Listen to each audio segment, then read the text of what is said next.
this is Roger, thanks for dropping by. Quite early on a Sunday for me. We will have noises in the background, we will have stupid cockerels and chickens, we will probably have yappy little dogs, we might have a few children playing, sort of acceptable. They're in their own garden after all, aren't they? Anyway, random title, what am I? Careful. Polite answers only.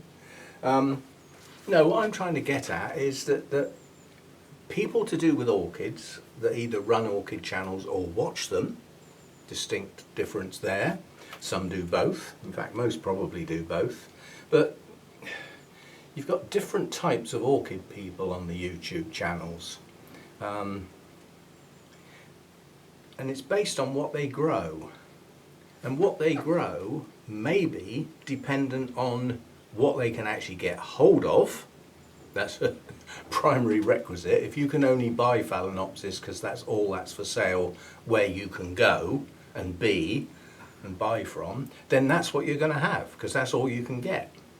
If you can get to decent sized nurseries and things like that, then your selection is much more varied. So then what do you buy? Still probably based on what you can grow or what you think you can grow initially. Gradually you find out what you can and can't grow. But in amongst those that have got access to multiple types of orchids, I find that you tend to get two sorts, and I'm trying to work out where I fit in. I think I know. You get those that are closer to the pretty blooms must have. And I'm probably closer to that than anything else. And then up the other end, you get the sort of people that, oh, I haven't got that one, I'll have that.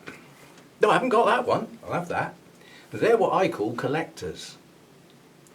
Because they might not even check out whether they're even going to like the blooms on that orchid, or the leaves, or its growth pattern, or its growth speed. There's nothing like an orchid that takes off like a rocket and blooms twice a year. Excellent. But they're more interested in the fact that it's one they haven't currently got. So they're more of a collector. Now, they could probably equally work with stamps or coins. Or if you had the money, cars. I haven't got that Rolls Royce, we'll have one of them. Yeah, that's going to happen. But you see what I'm getting at. Now, I can't be classed as a collector because there's no specialisation in here. Yes, I've got more dendrobiums than the other sorts, but then if you look at the genus Dendrobium, there's a little bit more to choose from. I think there's more Dendrobiums types, species in that genus than any other, so the biggest selection is there. So I tend to, as I said, I err towards the pretty blooms must have end of the two sort of spheres. I'm lucky, or I have been up until this year, to have access to places that have a multitude of choices. That has been severely restricted with Brexit. So I've now only got access to the people who sell in England. It doesn't mean to say that's where they buy from. I was talking to Trey Saunders and he has no trouble. He imports from Peru, Ecuador, he imports from the Far East. He basically does quite large imports, but he is a specialist. He is a cool growing species specialist, and he has quite a choice, quite a collection. Probably over 3/4 of what he's got on his list for sale I don't want. A lot of them are what I would call curiosity type orchids. You know, you could almost call a Restrepia a curiosity type orchid because its blooms are so unusual and in the main relatively small. Well, if you take the size of the Restrepia blooms and reduce them, you know, down to 1/4 of that size, I won't want that. I don't want a bloom that big. It does nothing for me. The only reason I'd ever have something that had blooms as tiny as that is if it had a wonderful fragrance, perhaps. Anyway, these are the choices. So also you get, now we move on from just the people growing their orchids in whatever environment they've got. That can sometimes limit your choices or expand your choices, as well as what you can get hold of. These are all the sort of growing type bits. But what else am I? Careful. I'm also a YouTuber, aren't I? Does that influence my choice of orchids? Hell yes. I like running my YouTube channel. I like it a lot. I've got a lot of regular viewers. I've got viewers who seem to know more about some of my plants than I do. That's a bit worrying, isn't it? But it's true. You know, I get told, some people will tell me, you had so-and-so once, what happened to that? And I'm sort of thinking, did I? I don't remember that. That's how it goes. But I'm a YouTuber, so I'm often influenced by the orchids that I get by whether they are of use to the channel. Are they going to be of interest to the channel, to the viewers, to the people who watch? And in amongst those people that watch, there's going to be people that don't grow because they can't. Not because they can't grow anything, I mean because their environment is not conducive to growing orchids. Or they just can't get hold of any. Or the only thing they can get is Phalaenopsis and they don't like those. You know, these things come into it. So a lot of the choices I make are based on where is the interest in this orchid? Is it just the blooms? Is it the fragrance? Is it how I'm going to end up having to look after it? Is it going to go on a mount? You know, I do my potting and mounting and sorting out type things in the kitchen, endearingly known as kitchen time. And some of those are a lot more popular than others. You know, if I repot 3 Oncidiums, that might not be as popular as repotting 3 Cattleyas or mounting 2 large Dendrobiums. Yeah, so that varies. It's all potting and mounting stuff, but some are a lot more popular than others. So I tend to think when I'm buying an orchid, first, do I like it? Because if I don't like it, I don't want it. What about the blooms? Are they a good size? Are they an interesting colour or an interesting pattern or an interesting shape or all 3? Woohoo, jackpot. Blooms twice a year. Bonus jackpot. You know, this is the sort of thing I'm looking for, is the interest. I hate to do it, but I'm going to sneeze. Am I? Come on, make your flipping mind up. Bodily functions are really annoying sometimes. No, we're not going to sneeze now, we've changed our mind, yeah, having done all that. Yeah, so some of the orchids I've acquired. Now, on that front, those of you who've been following the channel will know that a good orchid grower and friend, Jeff Hands, died a while back, and I helped our chairman with sorting out his orchids. And his request was that they all went to the Orchid Society, both the Bournemouth and the Wessex, because he was a member of both. There was a lot of sorting out to do, and the big thing that needed sorting out was he held the National Dendrobium collection, and it was decreed that we wanted to keep that intact. And another friend, Marius, took that task on. That's quite an onerous task, and it's taken him a long time to sort the plants out, and he's finally got a list of all the dendrobiums that have been so far identified, some of which haven't, and until they bloom can't be. There's not enough info, and lost tags, lost plants that were on the original list that can't be found. Yeah. So, you know, it's quite a list, but in amongst the list are identified dendrobiums that there's more than one of. Now, as far as the National Collection is concerned, Marius only wants one. He'll keep the best one, no doubt.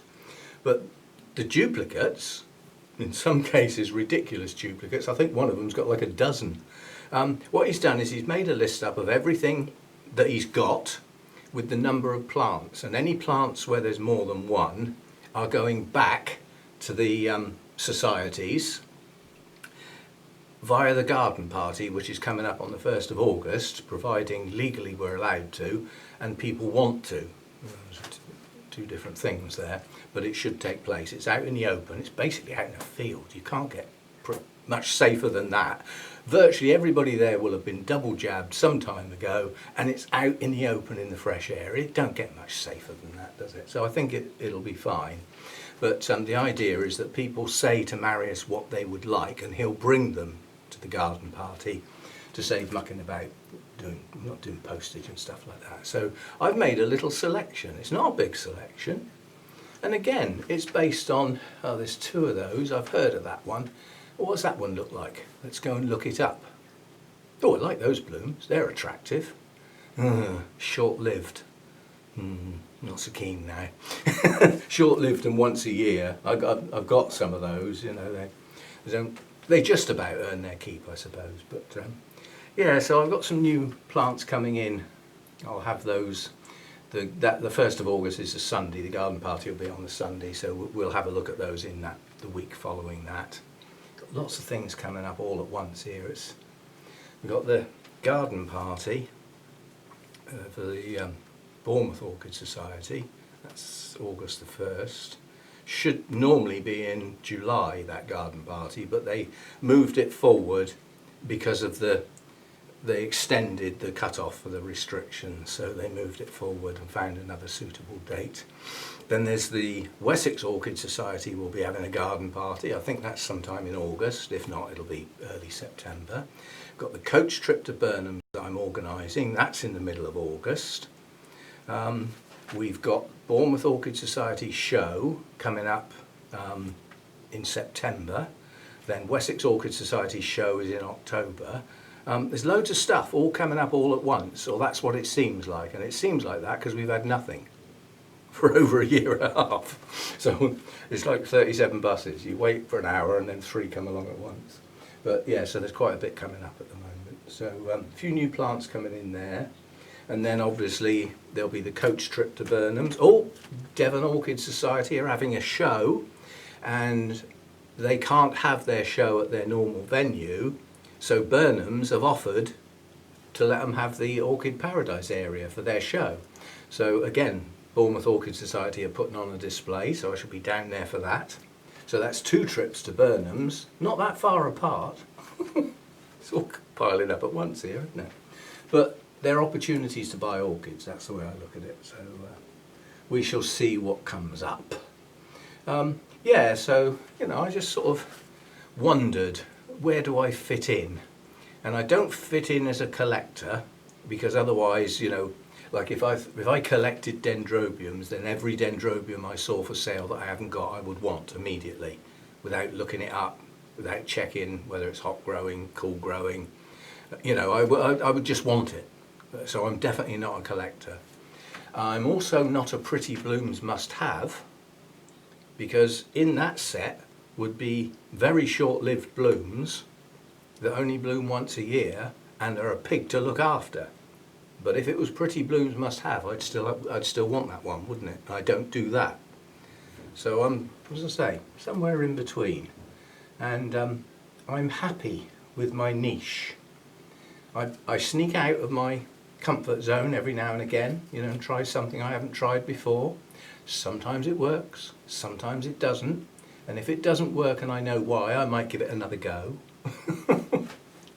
After 2 or 3 times, you should give up, I believe. Unfortunately, zygos break the rules. As you know, I've struggled with them over many, many years. I think I've possibly got my head around those now. Well, we've got a few on the go that seem to be doing okay. So we will work with the ones we've got. I have a little list of zygo species I would like to get hold of.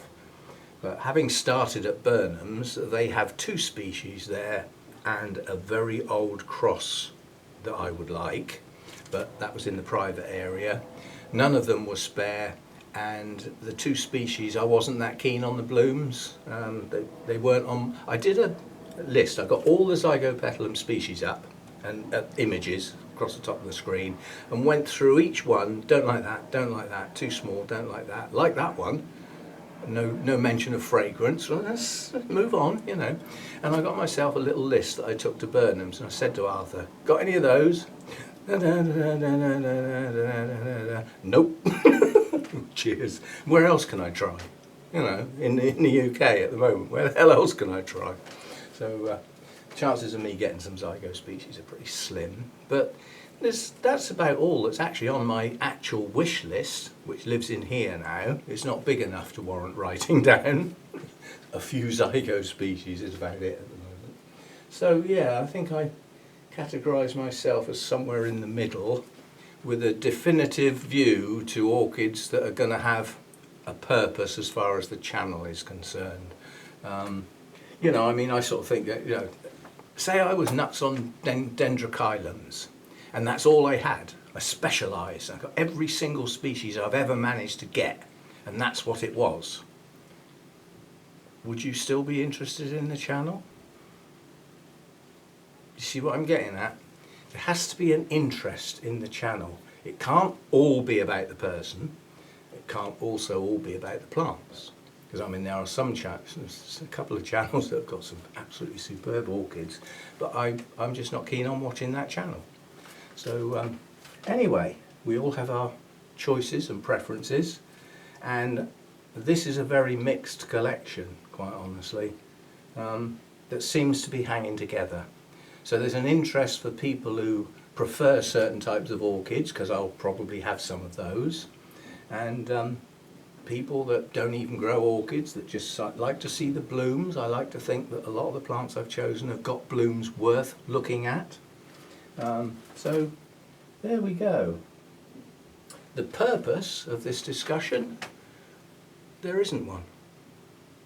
It's not like you'll have learnt anything, will you? It's not an educational type video, it's a chat.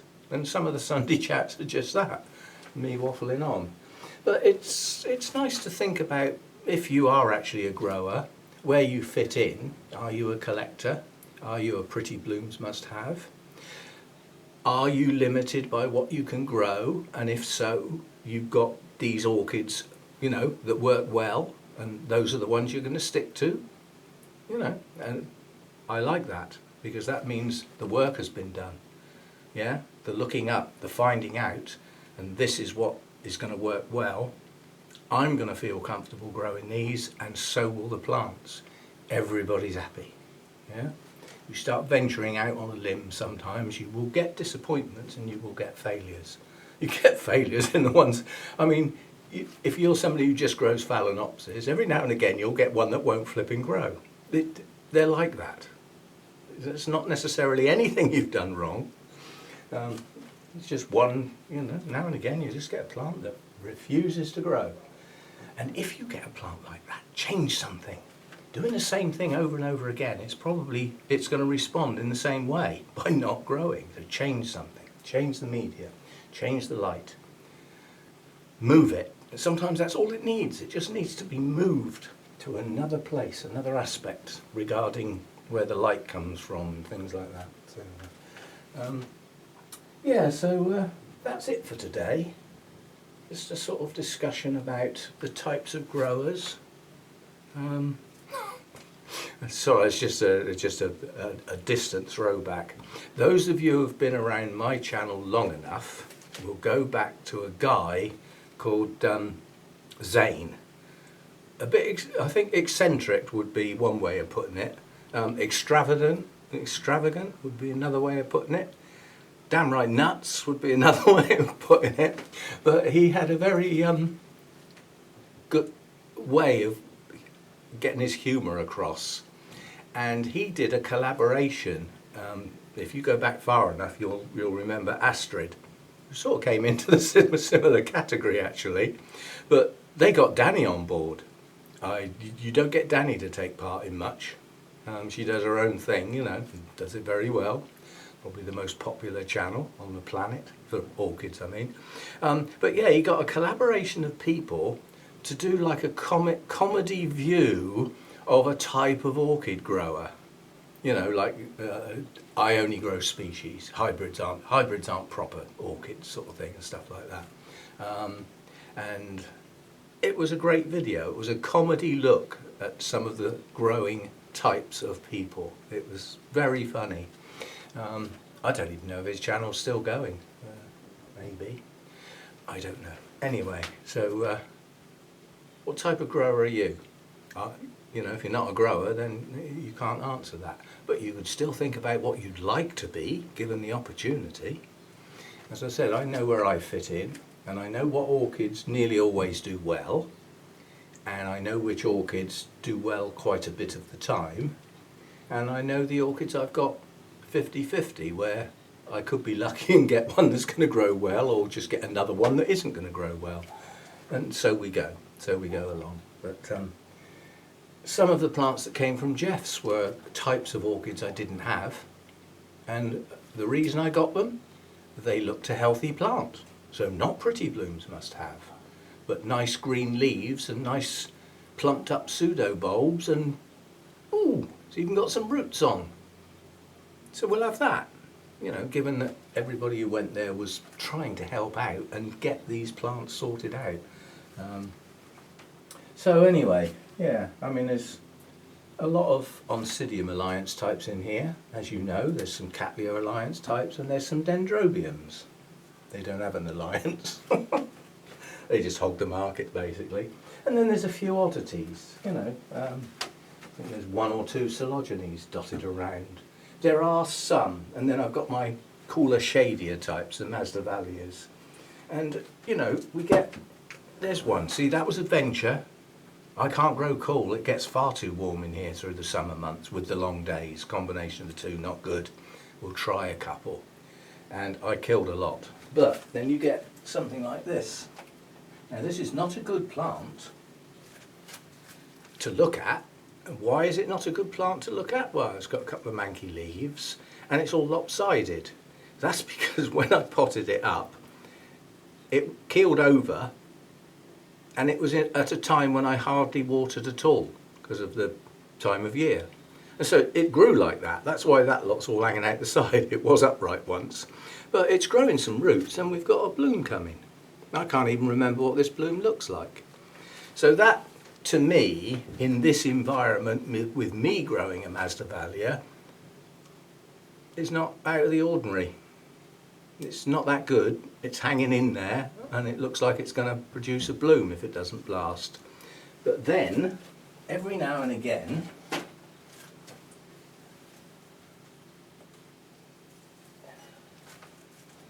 you get a good one and it makes it all worthwhile. That is a massive plant.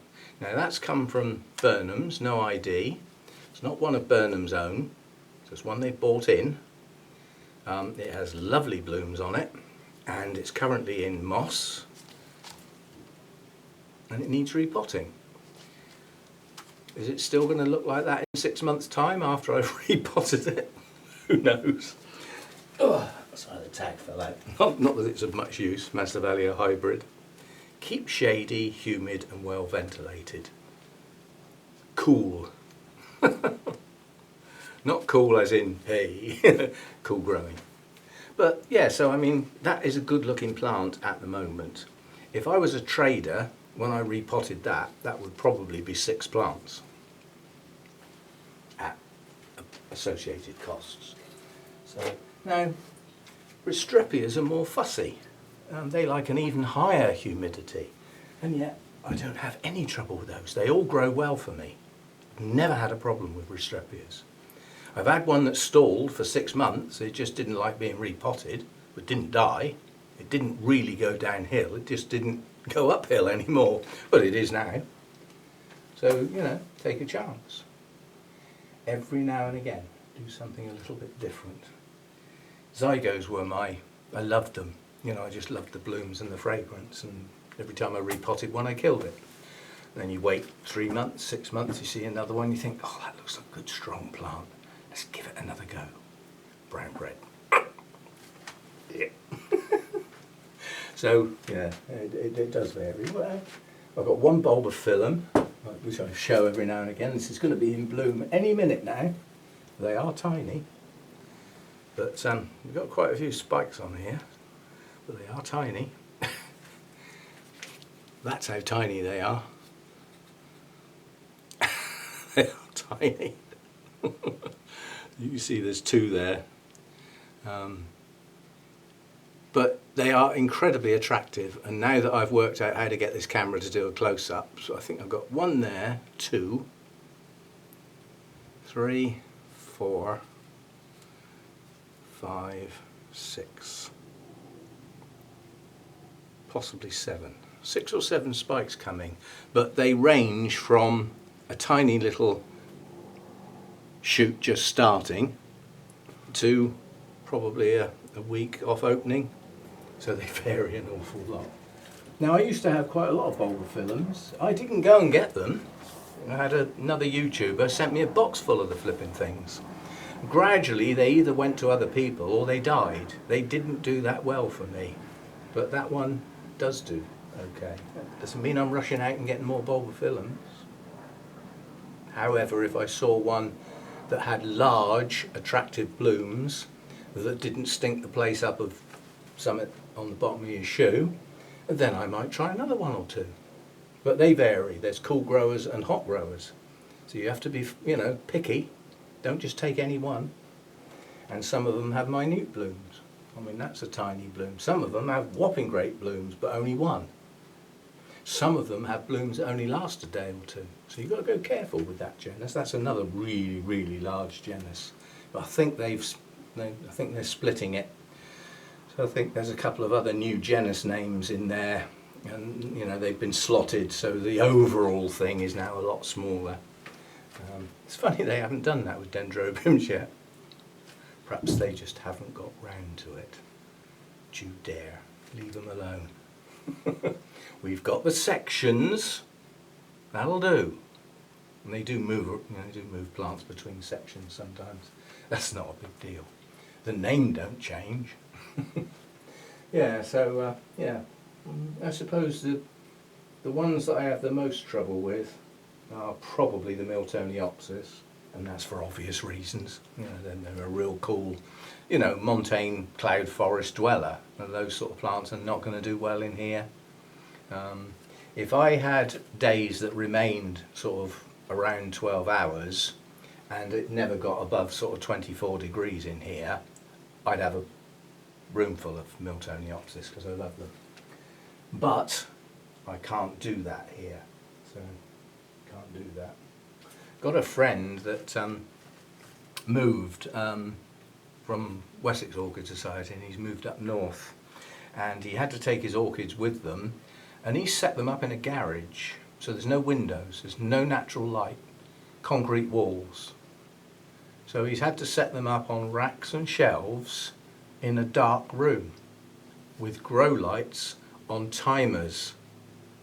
And he said his orchids are growing better now than they ever have, because he's got the control of the day length and he's got full control of temperature and humidity. Because of what the building is built with, it never gets hot and it stays warm when the outside temperature is cold. So he's not having to spend so much time messing with temperature, and being walls made of stone or blocks or whatever like that, there's a natural humidity anyway. So he's got best orchids he's ever had now, in the dark. That's the only problem. I mean, I really like this environment. It's the fact that it's part of the house. You know, I mean, I can be sitting watching the television, turn around like that, and I can see my orchids without even getting out of the chair. When I sit down and have a meal at the table, I'm looking at my orchids through the doors. So I like this. If I had a greenhouse down the bottom of the garden, especially in the winter, there will be days when I never saw my orchids. I think it's pouring with rain, and I ain't going out. They'd have to stay down there on their own, and to me that wouldn't be as good. So, you know, that's the way it is. Anyway, coffee's nearly cold, which usually says I've been waffling on long enough. Oh, it's a shorter one for a Sunday, but nonetheless, a chat about the types of growers, the types of YouTube channels, because I mean, within the YouTube orchid channels, we've got specialists. We've got people who grow mainly one type of orchid, and that's what their channel's about. Yeah? So from my point of view, that is a limitation as far as growing a channel is concerned, because some people, they might watch it because they like whoever it is, they like the way they speak and present their orchids, that's great. but I don't grow those and I can't grow those.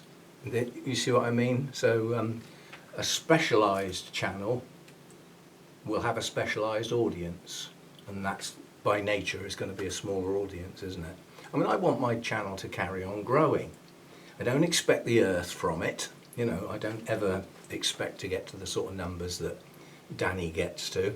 I was going to say, because I haven't got a pretty face like she has, but you never get to see her face anyway. It's from here down, isn't it? We're getting to know the t-shirts that she's got very well recently. Yeah. She must have to go very careful about now. What t-shirt did I have on last time? So I don't wear the same one again. People will think I'm a dirty bugger and I've had the same t-shirt on all week. Oh dear.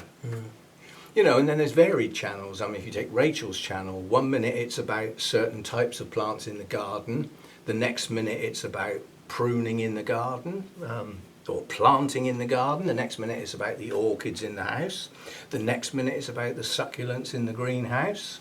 It varies considerably, and what we've missed over the last 18 months is the foreign botanical garden visits. We've been missing out on those because obviously the travel's been stopped, you know. So they'll be back. They'll come back once the travel's allowed again and it's deemed safe enough to do so. Because that's the problem. It's not only sort of thinking, well, I'm pretty safe, I've had both my jabs. But if you go to a country where hardly anybody's had a jab and their cases are skyrocketing, you put your own risk up a bit. You know, so you analyse your risk. So, but yeah, as I say, there's a lot of different channels around. There's a lot of what I call channels along the lines that I am. So it's a varied collection, a specific type of growing environment for that particular channel, for those orchids. Now that might be a room in a house. It could be an actual greenhouse. There are some that have got conservatories like me. Yeah.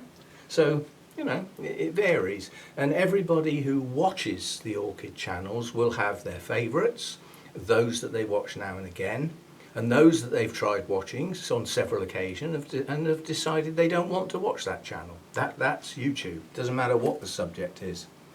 I mean, I like watching military aircraft. Well, there's some styles of channels that I don't like because I can't stand the voice of the guy that does it. It sounds like it's computerised. But then I love watching the planes in the Mac Loop in Wales. I really like that. And those are just amateurs filming, you know, while the training flights are going past. So, yeah, so there's some channels in that arena that I like to watch and prefer, and others that I don't for whatever reason. So, you know, that's how YouTube works. And it's the same with the music channels. I don't very often watch a music channel that has albums where you're looking at a picture of the album and listening to the album. I very rarely watch them, but what I will watch is film of a live concert of a band I like. That I'll watch, you know. And again, the channel is irrelevant. It's who's got the goods, who's got the stuff I want to watch. Right, you're in today. You might not be in tomorrow though. I might decide to watch something a bit quieter or a bit noisier. So it varies. But anyway, I think my niche is the type of orchids I've got, the style of the channel, and I have no plans on changing any of that until I'm forced to do so, which is the time when I have to get out of this house, which may be a long way off. It could be next week. It's unpredictable. That will be a big change. So we shall see, because I'll be moving house. I will probably move to a place where I've got no internet for a while. My orchids may just have to go in a room in the house for a while till I get set up. There could be a large break at that particular point where I can't do anything for practical reasons. But when that happens, because it is a when, not an if, the only thing I can say is I'll be back. I could get really ill and have to have a long break, you know, end up in hospital or something daft. Perish the thought. You know, drive my car up a tree or something. You know, so things can happen that can change stuff dramatically. But those are unforeseen, they're not planned. We don't plan to drive our cars up trees, especially as I've got a new one now. newer one. Anyway, I will see you next time, and it might be nice to just think about, if you're an actual YouTuber and you've got a channel, where do you fit in? Are you happy with your zone where you are? If you're 90% happy and you want to think about the 10%, what can you do to expand gently, perhaps in one direction or another, without dramatically changing your core of your channel? Because if you've got a set of followers, it's because of that core. It's not because of the exceptions you do. Yeah? So look after yourselves, stay safe, and look after your orchids and look after your channels. You're my entertainment. Well, I suppose you better do a joke. What was the other one, the one I nearly did last time? I've got a helicopter going over now. Oh, I remember. Now, I'm thinking of this individual as a cartoon character, not as an actual real person, because I don't take the mickey out of disabled people. That's not on. So, anyway, Quasimodo is getting married. Got himself a girlfriend. And she said, I'm going to all the trouble, I'm getting a frock, we're having a do, we've got all this, that and the other, and I've got to put up with you with the ump.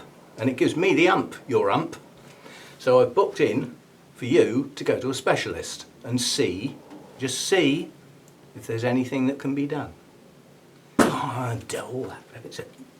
You're going to the specialist. So anyway, Quasi goes off and goes in the specialist, and he walks up to the reception, and she looks at him and she said, I didn't hear you come in. Did you ring the bell? And he looks at her and says, are you taking the mickey? That's not it. There's more. There's more. Anyway, he goes in to see the specialist, and he says, well, I don't know whether there's anything we can do for you, but obviously first priority is an examination. So if you can take off your great big thick overcoat, he takes off his overcoat, oh, and if you can take off your second overcoat, that would be good. And while you're at it, you better take your jacket off. And the big thick woolly jumper, is that, yeah, over the head, yeah, okay, all right, you get that one off. And the other woolly jumper on underneath. Oh, now we've got a shirt. We'll take the shirt off, yeah, okay, and the vest. Right. Tell me, when was the last time you saw your school satchel? See you next time.